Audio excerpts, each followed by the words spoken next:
Okay. Larry and Bubbles are not around today, but it was going to happen today. But obviously, they're not here, so it cannot happen. I'll say it for the sake of saying it, although it is unlikely, unless a miracle, unless Jesus himself opens the gates of heaven, walks down here, and controls my mind. They will die tomorrow, assuming they're around. They'll be blotted out. The entirety, I've already explained this to Saab. Skip, we haven't really had a chance to talk, so I'll just explain the whole thing again. The entirety of the situation, especially having a couple of days to kind of think on everything. It first started off with them just fucking defying Don's orders, and then obviously Bubbles shooting Leah. She was, temped on or whatever, but it's grown so much more than that. This entire situation was over Larry's ego. All of it. It doesn't matter who insinuated what. It doesn't matter if JoJo maybe intentionally or unintentionally shit stirred, or if Leah was out to get Larry. None of it matters. At the end of the day,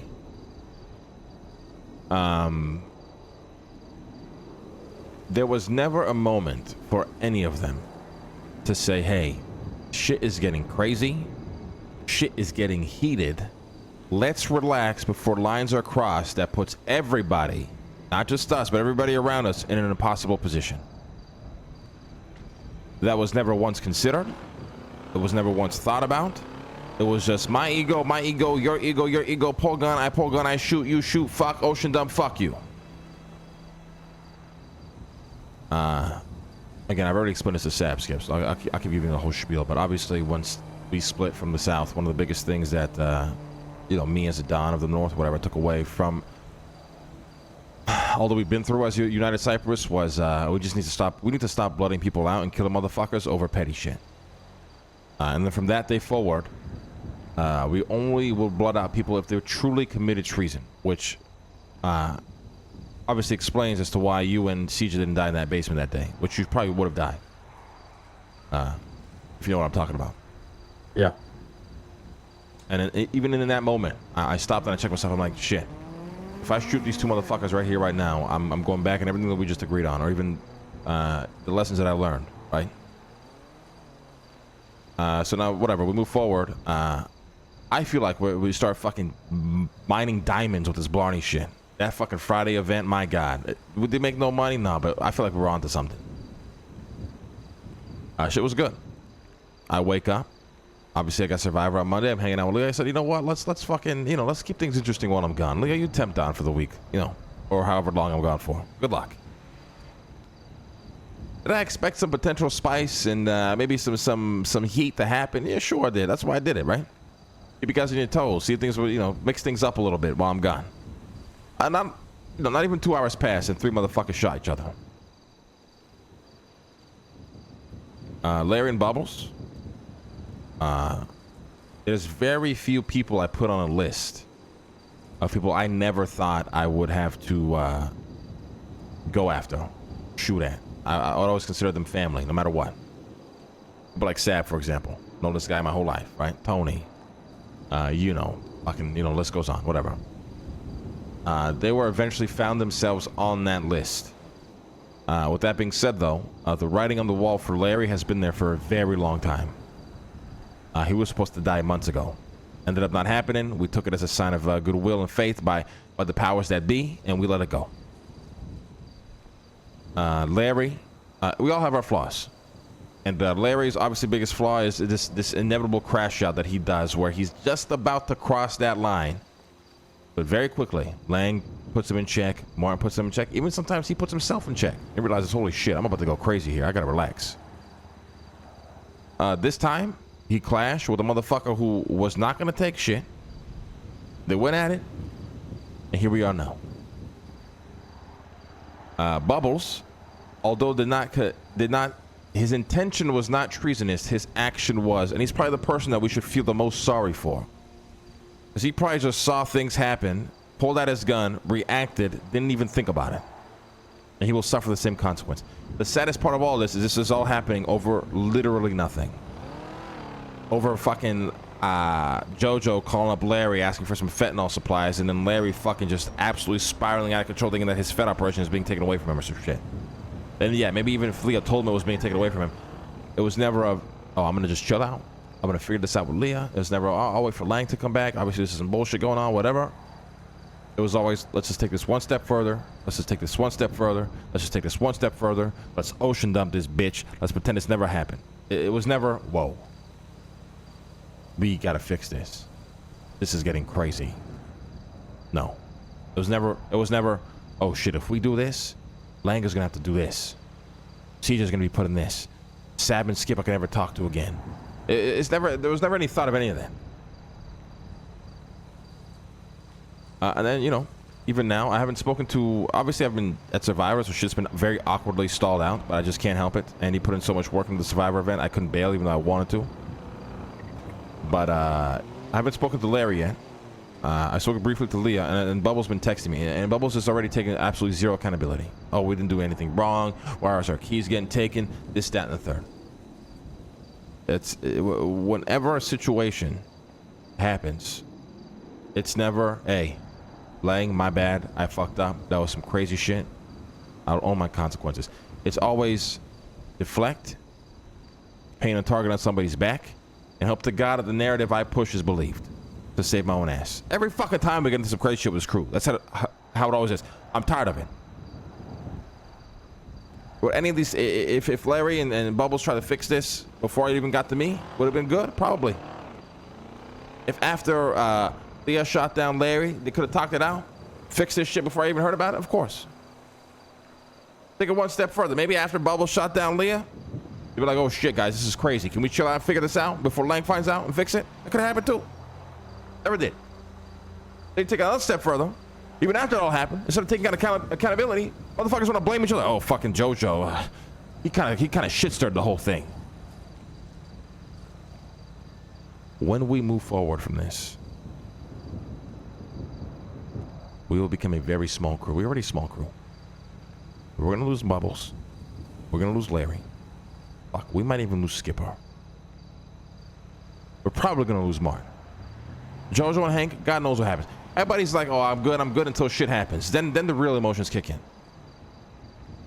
Wait. Why am I getting lost?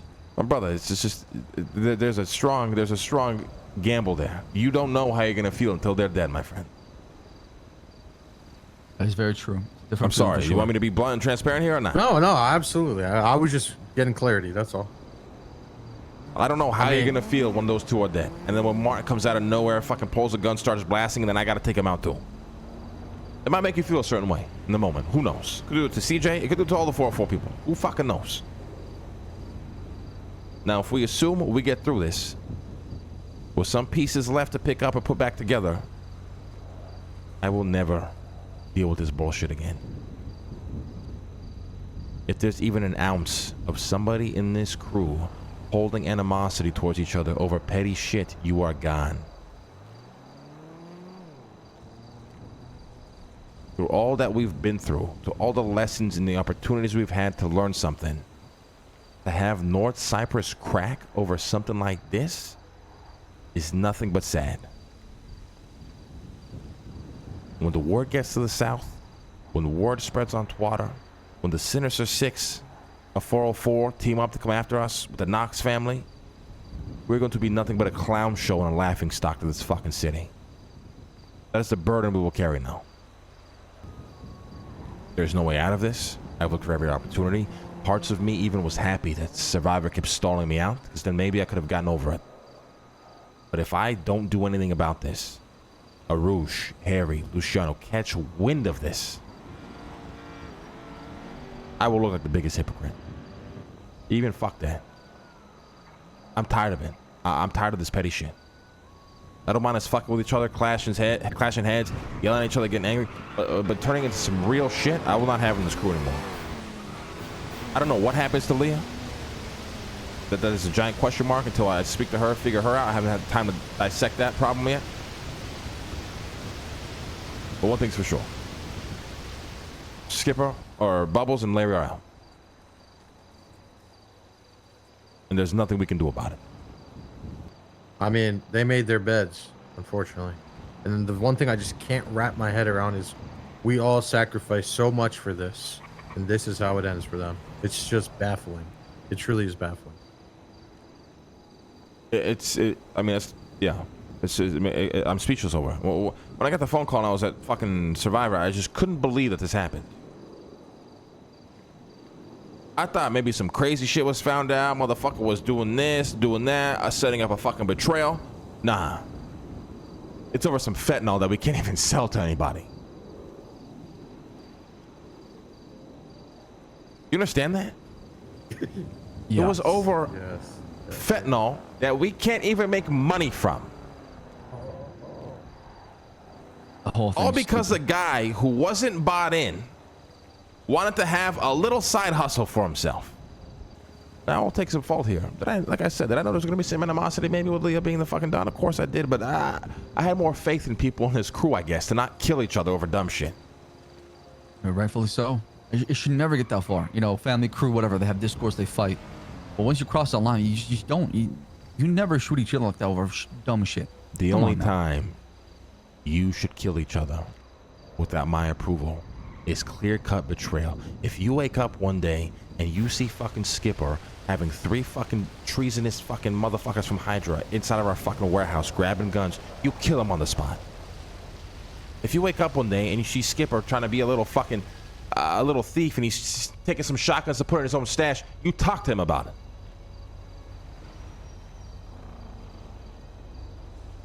Yeah, there's a difference. We use another name next time. Maybe someone else doing something bad. I mean, Brother, we ain't got no more names.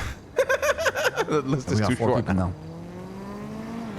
Not to laugh, but like I said, I think it's hard to tell where JoJo and Hank will be. Of course, they say these things, you know, this, that, and the third. But you know, well, brother, when bodies start dropping, motherfuckers, this things start feeling real, really fast. Okay. Let me ask you this, all right? These guys might be expecting it. When this shit goes down, is this gonna be like a you thing you want to do? Do you need backup? Nobody's gonna be involved in it. Only me. What if they pull on you? It doesn't matter. Listen, you guys don't have to carry this burden. None of you did anything to deserve carrying this burden. I will pull the trigger. It is the job that I signed up for, being a leader of this fucking crew. And it is a job I will fucking, you know, see out. See that it's done. It's not gonna be easy, this shit. No, All it's we not. have to do afterwards is hold it together. We're being held together by fucking, not even duct tape anymore. We're held together by that fucking dollar store tape you buy that doesn't fucking glue to anything. That's what we're being held together by now.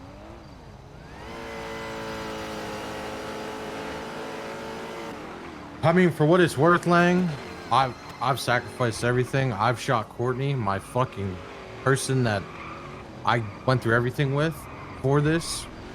I don't see myself turning my back on what I've sacrificed everything for. So whatever's to come will come. You guys need to be ready for the clown show that follows this.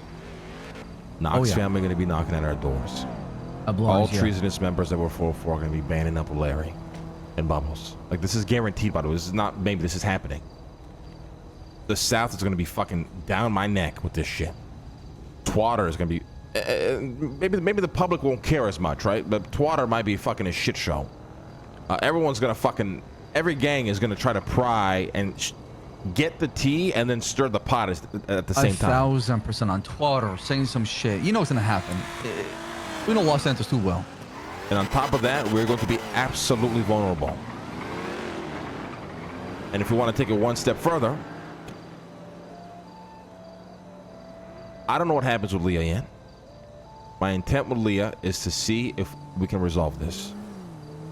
Because I don't really think she did anything wrong other than maybe being very aggressive. But at the end of the day, we're all fucking aggressive. I'm not going to penalize her for fucking standing her ground. But a problem that we have here is the bodega's gone. That's all our butt coin. If we want to talk like business, right? That's gone. And Leah currently owns our warehouse. And I need to figure out how to get that out of her name without making her think I'm going to kill her. It just simply cannot be in her name anymore.